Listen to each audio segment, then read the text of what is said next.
Hi there, I'm Jim Zirin. Welcome back to more Conversations in the Digital Age. With us is Belinda Rathbone. Belinda Rathbone is an art historian, she is a biographer, and she has written a dynamite new book entitled The Boston Raphael. It's a thriller whodunit of the art world, and it's about a daughter's search for the truth about her father, who was an iconic museum director at the Boston Fine Arts Museum. Belinda, we're delighted to have you with us. It's great to be here, Jim. Now, tell us what led you to write this book. It may be obvious, but I always like to have the answer to that question like that. Well, sure. It's a great question. Well, this is really the story of a very catastrophic event in my father's life and career. This was Perry T. Rathbone. Yes. And it really brought an end to his career as a museum director. And therefore, it was not something we avoided talking about at home, but it was talked about in a certain way that I always felt was, of course, one-sided. I was always interested in learning more about understanding better exactly how all this came about, this fiasco over his acquisition of a painting supposed to be by Raphael. Called A Young Girl. Called A Young Girl. And the museum acquired it in 1969, just to set the stage. Exactly. Okay, so and continue. in honor of the centennial, which was 1970. And, well, so the Metropolitan Museum here in New York and the Boston Museum of Fine Arts had their centennial at the same time. Exactly, which made it Dueling divas. even more competitive an atmosphere than it is normally. So, and Tom Hoving was the brand new director of the Met at that time, well, fairly new director, and so they were all geared up for an exciting year. And my father went out on maybe something of a limb to acquire this picture in Italy. The whole thing, the whole event, which was meant to be a great celebration of the centennial and the museum and its greatness, really blew up in his face on a couple of fronts, which we can go into. But the thing is that when you ask why I wrote this book, it was on the one hand that I wasn't satisfied with the way it was talked about at the dinner table. On the other hand, dinner table at home? At home. On the other hand, we all knew perfectly well that the superficial press coverage wasn't getting behind the scenes of the story either. And I just felt the real story needed to be told, and my father thought so too. Well, before we get to the story, just tell us a little bit about your father's background. Well, he was one of the most influential museum directors in his time, beginning in 1940 at the museum in St. Louis, and going right up through to 1972 in Boston. He was a hugely charismatic leader. He built up both institutions at a time when museums across the nation were building their membership and their programming and their publications, their staffs. Everything about the size of these operations was expanding. Well, just to touch on two of the highlights, he was responsible for bringing the German abstract expressionist Max Beckmann to this country, was he not? That is true, too. That's another and that was in the St. Louis period. Yes. And Beckmann did really an iconic portrait of your father, portrait of Perry Rathbone, and that is where today? That is now at the Boston Museum of Fine Arts. Yeah, and marvelous painting, one of my favorites. And the other was the Berlin exhibition in Yes. St. Louis. That was attended by Eleanor Roosevelt, wasn't it? Yes, that's right. And I can't remember the numbers of other people, but it was such a blockbuster, the Treasures from Berlin in 1948, that the museum has not since then broken that attendance record. It was just extraordinary. And I mean, these are the sorts of heights that my father reached before he, what really led the Boston Museum to want him to give their institution a boost, because he'd done such a great job in St. Louis. Well, he started in Boston in 1955. That's true, yes. And maybe you can touch on some of the highlights in Boston before he flew too close to the sun.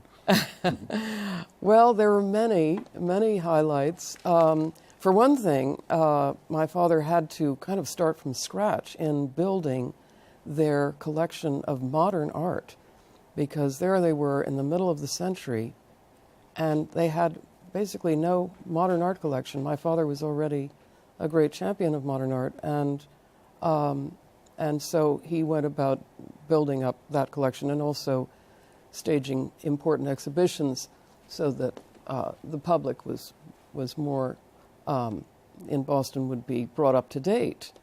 That was certainly one thing. He also made great acquisitions from in the Old Masters department, and one of his shows was The Age of Rembrandt, wasn't it, in 1967? Lines Around the Block. It was just a tremendous success. Absolutely, yes.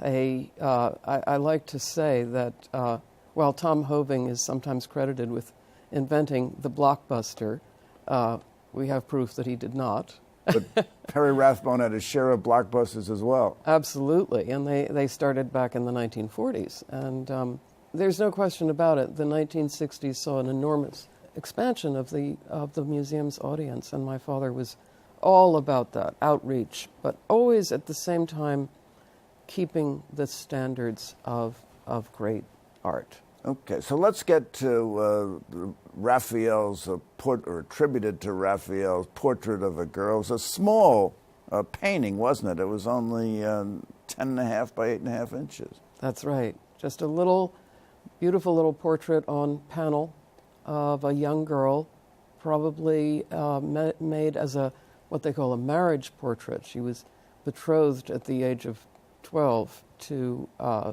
Francesco della Rovere, or so we think. That is at least one theory of who she was. What do we think her name was? I mean, you have the Mona Lisa. No one knows who she was either. So who do they think this was? Well, that's true. Her name, according to the art historian who examined it before my father purchased it, was Eleonora Gonzaga.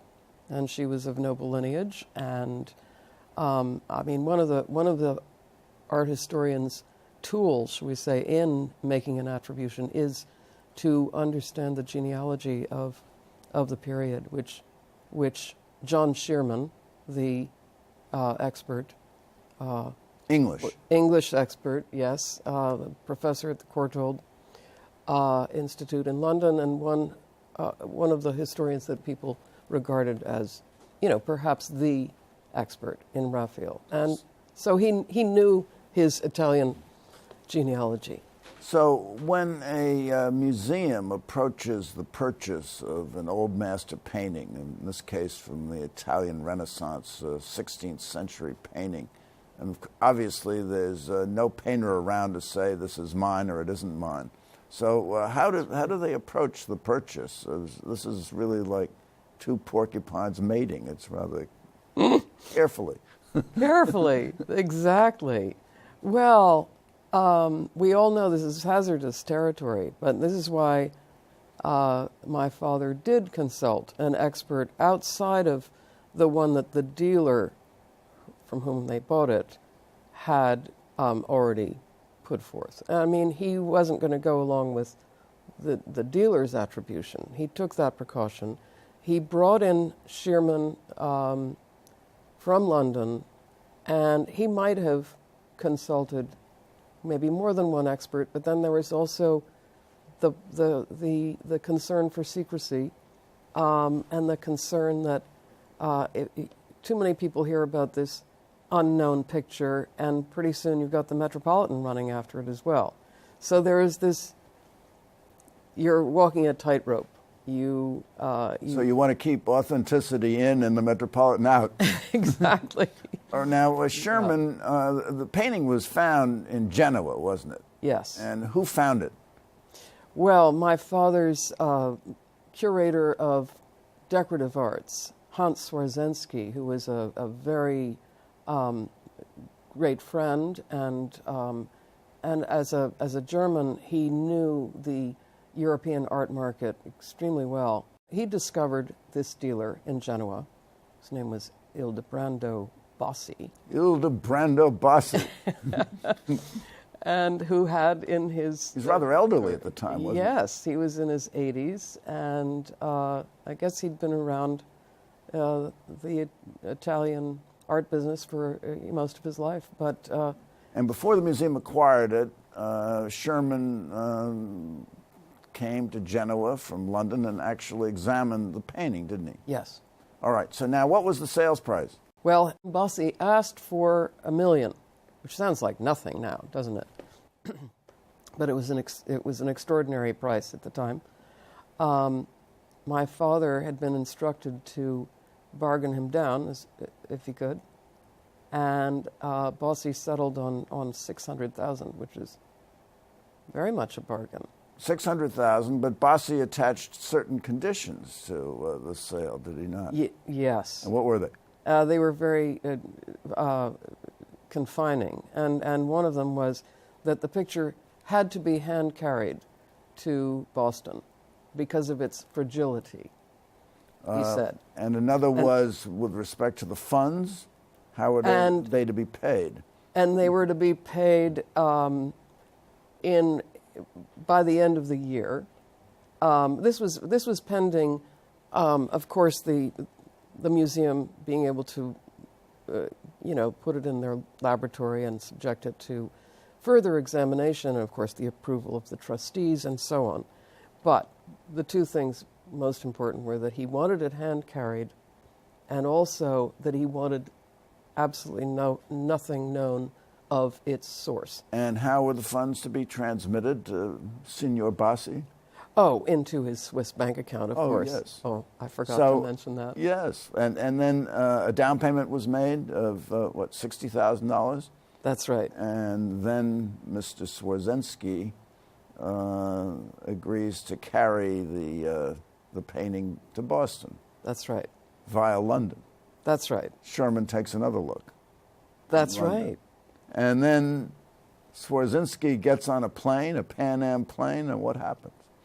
And then he arrives in Boston with the picture in his valise. And he moves right through customs, apparently mumbling something about having a picture in his bag, but not filling out any declaration form. And nobody was the wiser for it until a few months later. So there were really, from a lawyer's standpoint, there were two problems. One was, could this painting legally be taken out of Italy? Yes. Now that's the number one question, and there's sort of two answers to it. And yes and no. Yes. These were the sort of the loopholes in the system, shall we say, which many curators and collectors and dealers took full advantage of. The painting had not been registered with the Italian government, and that means if it was registered with the Italian government, it would be officially a piece of their cultural heritage. And if it's not, then it's apparently not important enough to be considered that, and therefore can be exported legally without asking for a special export license. Now, Sherman was a Raphael scholar. Yes. He'd never heard of this painting, had he? No. No. And so that was sort of a basis for feeling that it was not a published work. Exactly. And, all right, so they arguably illegally, certainly dodgy. They get it out of Italy. Yes. They come into the United States. It's not dutiable. It's an old Right. painting. There's no duty that attaches, but you're supposed to declare something even though you don't owe the government any money. And Exactly. that was a detail Swarzynski omitted. That's right. And it winds up in the museum. Yes. Now it's examined in the laboratory there. Yes, it was. And what did they find out? And they found that it was certainly an authentic work from the Renaissance. It was certainly not, a 20th century fake. That was very evident. There had been some damage. There had been a little bit of restoration, which would be typical of a painting of that age. So it was checking out quite nicely, and the committee that approves of acquisitions was called, gathered around, and my father gave his speech, and they all voted to acquire it. Now enter the Inspector Javert of the piece, an Italian so-called art detective, Rudolfo Siviero. Yes. And he hears about the fact that this painting had been taken out of the country. Of course, it had been publicized in Boston that they'd acquired it eventually, and it was shown to the public. Yes, absolutely. Okay, It so got unveiled in December. So Siviero, bulldog that he was, pursues the painting and makes a big fuss that it was Yes. an Italian national treasure and taken out of Italy. That's right. Quite a story. So, okay, so then what happened? Well, Siviero, yes, needed to. He was a sort of aging art detective, and needing to prove his worthiness to the Italian government. He thought never had enough respect for what he did. So this was really a fabulous opportunity for him to make a lot of noise. Even if I think he may not have really expected ever to get the picture back, but at least it was something to make a fuss about and to embarrass a major American museum. I mean, this was a terrific target. That would have been a coup. It was, yes. And he succeeded. It did embarrass a major It American did, museum. yes. The all right. press was all over it. So now the board, and particularly the chairman of the board of the Museum of Fine Arts in Boston, approved of this acquisition. Yes. Then you have a big flap. Yes. And so what does the board do? Does it back up its director, or does it run for cover? Well, that is very much the subplot of my book, and I know that a lot of people are reading the book with a great interest in this very thing, this relationship between the director and the board of trustees, and the ways in which things can go completely off the rails in a time of crisis, which this was. But I think, maybe I should say a little bit about the new president of the board of the museum at that time, who was a kind of a new breed of museum trustee compared with the old Boston Brahmin establishment and the people who had really created the museum in the first place and endowed it and so on. He was an executive in the canned goods business. That's right. He was CEO of Underwood Deviled Ham and Deviled ham. Deviled Ham, exactly. And he had a completely different concept of how things should be done, and they needed somebody with a bit of a vision for the future because they needed new sources of funding and income, and he seemed to understand how that worked. He was a businessman. And also, we have to remember at this time, this was the very beginning of the whole idea of corporate sponsors for a museum. It seems so amazing now to think that was ever a new concept, but it was then. And it was hard for people to get used to, but he was... Yeah. Okay, so back to Portrait of a Young Lady. The flap arises, the media heat is on. Yes. The trustees are running for cover. Yes. And the new president, his name is Seabolt, George Seabolt, and he decides that the painting should go back to Italy, right? Yes. Well, yes. Eventually. Eventually. Yeah. At this point, how much money had been paid on account of the $600,000 sales price? About half. So the $60,000 deposit and another $300,000. Yeah. So $360,000 has been wired to a Swiss bank account. Yes. And the board decides to send the painting back to Italy. Yes. And then what happens? Well, my father gets fired. He gets fired. Yeah.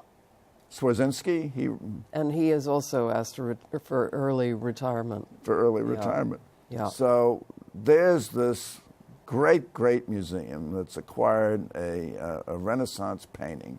Yeah. And loses the painting, sends it back to Italy. Yes. Loses the sales price. Yes. And loses its director and its top curator. Yes. Kind of a disastrous Absolute. Result. Yes. I Okay. mean, and a result, I think, in spite of the legal issues that we've touched on, could easily have been avoided with a little teamwork and without the power struggle at the top, which is the subplot we were talking about. I mean, I think anyone who's ever served on a board is familiar with dynamics and how things can go one way or the other. But this was certainly one of those stories that could have turned out very differently. Now, it goes back to Italy, and does it go back to Ildebrando Bassi, who was the seller? Unfortunately, that would have been better, but he died in prison at the age of 80-something. So, and he apparently owed so much money to the government in unpaid taxes and what have you, that the museum didn't stand a chance. Common Italian practice. Exactly. The museum didn't have a chance of retrieving that money that they'd spent, which even though it was sort of promised. So the $360,000 disappeared into a Swiss bank account. I guess so. And now it goes back to Italy, and who takes possession and custody of the painting? Well, Siviero, the art detective, Super sleuth. super sleuth, for the time being, and he oversees its cleaning and restoration, and some other art historians hover around it and decide that it is not Raphael after all. And then it's deposited in the Uffizi Gallery in storage. The Uffizi in Florence is not just a great museum, but also the repository, the official repository of the state for works of art. So the Italian government. Italian government. So you made a trip to Italy, and you went to Florence, and you went to the Uffizi, and you rang up someone there and said, "Hi, I'm Belinda Rathbone. Where's Portrait of a Young Girl?" And what did they tell you, and what did you find out? Well, actually, it took a little more of planning than that, and also just discovering where it was, because the picture had really been hidden until I started snooping around. Anyway, planning way ahead. We had an appointment. I had an appointment with this curator at the Uffizi, and she led us into the storage and declared that, it was not a work by Raphael. That's what they decided, and it had been removed from Italy illegally, and there was nothing more to say. Well, they're really keeping it there, gathering dust. That's right. So another loser in the piece is the public, because they don't see the painting. It was on exhibition in Boston. That's right. And now, did they actually declare it not to have been attributed to Raphael? Yes, I don't think so. What was the big flap about it? Exactly. If they took a Raphaelisti, something that wasn't Raphael, out of the country, it certainly didn't have to be declared. Well, exactly. Well, this is such a fascinating piece of the story, I think, because it's amazing how much a painting can lose its force. So the whole story can lose its force overnight if the attribution changes from a giant to an unknown. It's still the same picture. But, when my father was acquiring it, it was vital to him that it was by Raphael. It was the whole point, to acquire a sort of jewel in the crown of the centennial year and to attract international attention, which it did. It was also vital to Siviero to believe in its attribution to Raphael, or it wouldn't have been a big deal at all. And it winds up being declared a fake, in effect. Or just certainly not a Raphael. An unknown. Okay, so I have a question for you, Belinda Rathbone, and the question is, did the Boston Raphael find its proper home? I think not. You think not? Well, I think it would be interesting, even if we decide that it is not Raphael, to find out what it is and who did it. Who done it? Well, this has been just marvelous. I'm sorry we've run out of time, but thank you so much for coming by. Thank you, Jim. This has been terrific, and you've written a great, great book, a great contribution to the public record about this very, very fascinating event in the art world. And thank you for coming by. Tune in next week for more conversations in the digital age. Please visit our website at www.digitalage.org. I'm Jim Zirin. All the best. Take care.